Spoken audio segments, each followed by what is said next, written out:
Hi, my name is Danny. I work at the Barts Health Education Academy in London. I want to talk to you today about initial results of a longitudinal research study looking at the empathy, resilience and self-compassion of doctors just starting out on their medical training. I believe that by better understanding how these constructs change over time and how they may relate to one another, we can be in a stronger position to support doctors in medical training and bolster their well-being. I will give some background to the study, explain why it seems important and relevant.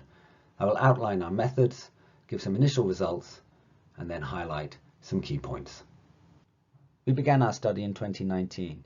In the years immediately preceding that, there were what felt like perennial discussions of NHS staff recruitment and retention crises. There was a renewed focus on patient care following the scandal at mid-staffs and the subsequent public inquiry. And in 2020, there was, of course, a global pandemic which, rightly, refocused attention on the well-being and resilience of medical staff. Our study looks at first-year foundation doctors. All doctors in the UK start their postgraduate medical training in a 2-year foundation programme. Over the last 10 years, there's been a dramatic change in how foundation doctors approach their postgraduate training. Furthermore, foundation doctors report higher levels of burnout than any other training grade of doctor, and interestingly, the levels of burnout that they report appears to increase as they progress through the foundation program, which is contrary to all other levels of training. This table shows the proportion of doctors choosing to go straight into specialty training after completing their foundation program. As you can see, from 2009 to 2018, there's been a dramatic decrease in the numbers of doctors choosing to continue without taking a break with their postgraduate medical training. In 2019, the UK National Survey of Doctors in Training included, for the first time, questions relating to burnout. A higher proportion of foundation doctors self-reported to be in the high burnout category than any other doctor in training. Also, the proportion of foundation doctors in the high burnout category increased as they progressed from the first to the second year of the foundation program. This is in contrast to doctors in core training or in specialty training. In both instances, the proportion in the high burnout category decreased as doctors progressed through the training program. This is the same data in tabular form. As you can see, nationally, 12% of Foundation Year 2 doctors self-reported to be in the high burnout category. At 2 of the hospitals in our study, the proportion of Foundation Year 2 doctors self-reporting as high burnout was over 40%, and at another over 30%. So I hope you're convinced that foundation doctors are an interesting and important group of medical trainee to understand better. But why look at empathy, resilience and self-compassion? Well, these constructs represent critical elements for ensuring patient safety and good quality of healthcare. They're clearly related to staff well-being and consequently may have an impact on staff retention and progression through medical training. And for healthcare systems to bolster these behaviours, we need to better understand how they may change over time. It is well accepted that empathic behaviour by medical staff is associated with enhanced patient safety and high-quality care. Empathy has been examined amongst medical students in numerous longitudinal studies, but with varying results. Empathy appeared to decline in US studies of medical students, but the largest study of UK students failed to show any change in levels of empathy. We're not aware of longitudinal postgraduate studies of empathy in the UK. And furthermore, the relationship between empathy and resilience is not well understood and the subject of some debate. That debate often focuses on whether empathic behaviours can promote individual resilience, or if, on the contrary, they can put someone at greater risk of developing burnout. What is without question is that resilience has become a buzzword and one with negative connotations amongst some healthcare professionals. I don't want to suggest in any way that initiatives to support individual resilience can ever be a substitute for interventions to promote systemic change at the level of the organisation. Nevertheless, individual resilience is certainly linked to well-being and burnout, and it is important then to try and understand it better. Many of the interventions we've seen, particularly during the pandemic, that are aimed at supporting doctors' well-being really focus on promoting self-care or self-compassion.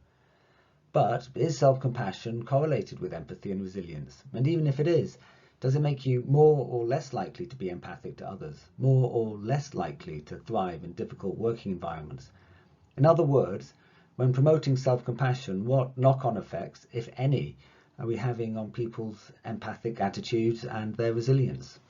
Our study was not trying to evaluate an intervention, but rather to establish the lay of the land, to try and uncover what may be happening to newly qualified doctors with regard to their self-reported levels of empathy, resilience and self-compassion as they progress through the foundation programme. Demographic data was collected at the start of the project, and 3 validated self-reporting tools were administered both at baseline and then again after 8 months. The 3 tools used were the Jefferson Scale of Empathy, the Connor-Davidson 25-item Resilience Scale, and the NEF 26-item Self-Compassion Scale. Of the 195 potential participants, we had a response rate of almost 97%. We did see considerable loss to follow-up, with only 72.5% of the original cohort completing the second set of surveys. There was a statistically significant drop in empathy scores between baseline and follow-up. Although small, it's worth noting that Quince et al., in a very large study of medical students, did not detect any change in empathy over the course of an entire medical degree. So this small change within 1 year is quite noteworthy. Resilience and self-compassion did not appear to change at all, at least not with statistical significance. As has been found in other studies, women self-reported higher scores of empathy than men, both at baseline and follow-up, although the difference between men and women at follow-up was much smaller than at baseline. Interestingly, men reported high levels of self-compassion at follow-up, although there was no difference between men and women at baseline. There was a moderate positive correlation between empathy and resilience, both at baseline and at follow-up. The correlation was relatively small, but it does add some weight to the argument that empathic attitudes may be supportive of individual resilience, or at least they are unlikely to undermine individual resilience. Resilience and self-compassion were quite strongly correlated, and this confirms the linked nature of these constructs. There was some small correlation between changes in the constructs, and that may suggest that empathic attitudes are positively correlated with change in self-compassion. Interestingly, comparing baseline results and change of the same construct, there was a relatively significant negative correlation in all cases, which may suggest that the groups were becoming more homogeneous and there was some regression to the mean. While it's encouraging to see a positive correlation between empathy and resilience scores, not least because empathy is good for patients and resilience can be good for doctors, the relationship may not be as straightforward as one might have expected. If you look on the left, this is a linear regression of the baseline data, empathy against resilience scores. And on the right, it's the same data, but instead of a linear regression, there's just a smoothing plot. And you can see that there is a suggestion of a U-shaped response, which may suggest that extremes of empathy, both high and low, are associated with higher levels of resilience. So the relationship may be more complex than a purely linear one. So let me highlight some of the key initial results from the study. There was a statistically significant drop in empathy, albeit a small one, and this has been demonstrated for the first time, to my knowledge, in a longitudinal study of UK doctors. Higher empathy scores were associated with higher resilience scores, and more significantly perhaps, changes in empathy and resilience scores were positively correlated. The construct of self-compassion does indeed appear to be linked to the construct of resilience, so that interventions to promote self-care may indeed enhance resilience. There is also, intriguingly, some evidence for a link between changes in levels of self-compassion and changes in levels of empathy. It was perhaps surprising that empathy didn't fall even more than it did, or that resilience didn't drop despite the pandemic. Perhaps the experience of working through the pandemic may have actually been protective for F1s. They were working in a relatively protected role in a time of unprecedented camaraderie and purpose.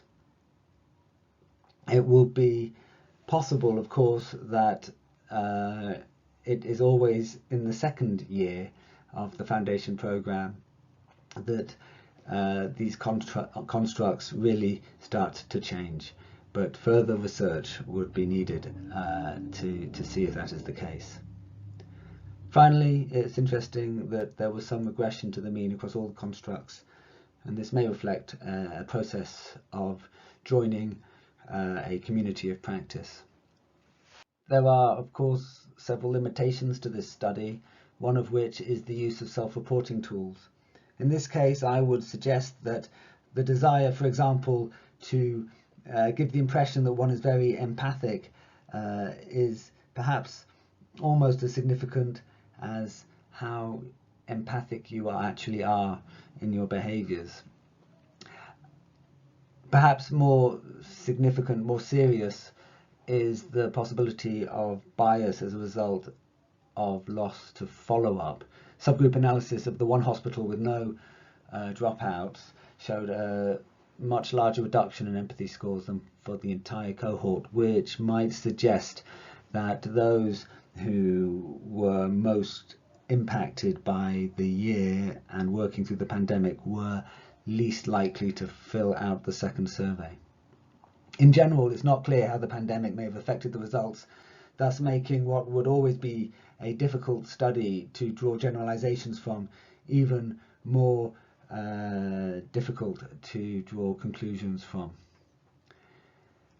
On a more technical level, demographic data was only collected at the start of the year, so for example, relationship status wasn't updated at the end of the year. Similarly, the second data collection point was spread out over several months, and this is perhaps a serious limitation given how the stress in the system changed so dramatically month to month from March to May of 2020. Finally, the study is based on the premise that these constructs, empathy, resilience, self-compassion, are mutable and subject to external influence. I believe that is the case, but accept that reasonable minds may differ on that point. Thank you for listening, and I hope you found it interesting. It's been a pleasure to be able to present to you.